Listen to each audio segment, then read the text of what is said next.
বিয়ে মানে এক নতুন জীবনের শুরু, নতুন স্বপ্ন, ভালোবাসা আর বিশ্বাসের বন্ধন। কিন্তু ভাবুন তো, যদি সেই বিয়ের কয়েকদিনের মধ্যে ঘটে এক ভয়ঙ্কর খুন। একজন স্বামীকে খুন করে তার এই স্ত্রী, আর সেই হত্যার ছক কষা হয় বিয়ের আগে থেকেই। আজ আমরা শুনব এক মর্মান্তিক কিন্তু সত্য গল্প, মেঘালয় হানিমুন খুনকাণ্ড। এই গল্পে আছে প্রেম, প্রতারণা আর এক বড় জীবনের শিক্ষা। রাজা রঘুবংশী আর সোনম মধ্যপ্রদেশের দুই তরুণী।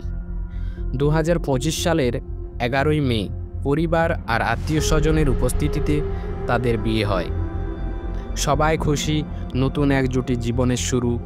20 মে বিয়ের মাত্র 9 দিন পর তারা যায় মেঘালয়ে হানিমুন করতে। চেরাপুঞ্জি, ঝর্ণা, পাহাড় সবকিছু যেন স্বপ্নের মতো সুন্দর। কিন্তু কেউ জানতো না এই হানিমুনই হয়ে উঠবে এক তরুণের জীবনের শেষ অধ্যায়। 23 মে সোনম জানায় ট্রেকিং করতে গিয়ে রাজা হারিয়ে গেছেন। পুলিশ রিপোর্ট হয়, খোঁজাখুঁজি শুরু হয়, কিন্তু কোথাও রাজার খোঁজ নেই। দিন যায়, রাত যায়, অবশেষে 2 জুন এক ঝর্ণার নিচে পাথরে পড়ে থাকা অবস্থায় রাজার মৃতদেহ উদ্ধার হয়। তার গলায় চাপ দেওয়ার দাগ ছিল, মাথায় ছিল চোট। এটা নিছক দুর্ঘটনা নয়, এটা ছিল পরিকল্পিত খুন। পুলিশ শুরু করে তদন্ত।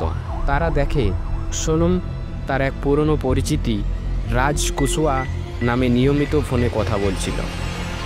এই রাজ কাজ করত সোনমের ভাইয়ের দোকানে।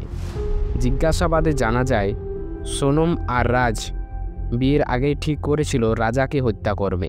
এমনকি এই কাজে তারা আরও কয়েকজনকে টাকা দিয়ে ভাড়া করেছিল। রাজাকে নিয়ে যাওয়া হয় পাহাড়ের নির্জন পথে, সেখানেই তাকে হত্যা করা হয়।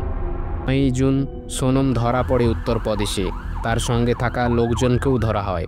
তারা সবাই স্বীকার করে, হ্যাঁ, সোনমই ছিল এই খুনের মূল পরিকল্পনাকারী। সোনমের বাবা কিছুতেই মেনে নিতে পারছেন না এই অভিযোগ। তিনি বলেন, আমার মেয়ে কাউকে খুন করতে পারে না। আমি চাই এই ঘটনার তদন্ত হোক সিবিআইয়ের মাধ্যমে। এত কিছুর পরেও একটা প্রশ্ন থাকে আমাদের মনে।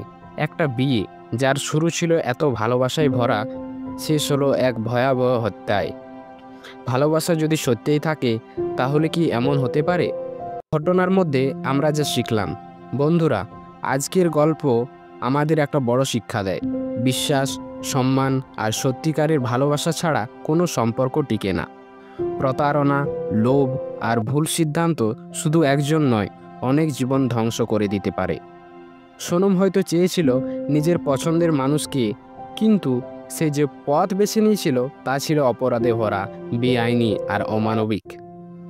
প্রেমের নামে কেউ যদি অন্যের জীবন নষ্ট করে, তাহলে সেটা প্রেম নয়, সেটা অপরাধ।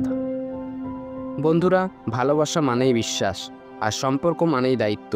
এই গল্পটা যদি আপনার মনে একটু দাগ কাটে, তাহলে সেটাই আমার সার্থকতা। কমেন্টে জানান আপনার মতামত কী, আর এমন আরও জীবন ঘনিষ্ঠ গল্পের জন্য সাবস্ক্রাইব করুন। শোনার জন্য ধন্যবাদ। ভালো থাকুন, সাবধানে থাকুন।